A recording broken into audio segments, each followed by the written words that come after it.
Това е абонатната станция на два входа, които са по 8 етажа всеки и има по 3 апартамента.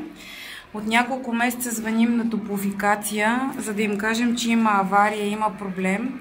Според тях това е нормално да я има тази пара, която излиза. Не знам дали се вижда добре на клипа. Паднала е изолацията от тая пара. Също така от няколко месеца има и този теч, който не спира според Топлофикация, и това е нормално.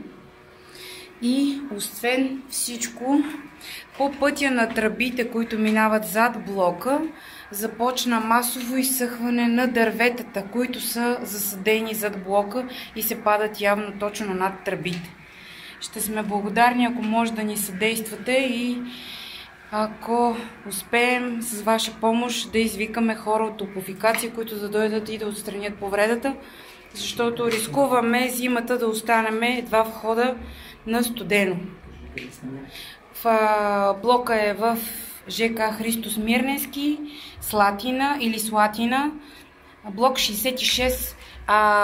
Това е абонатната станция на вход А и вход Б.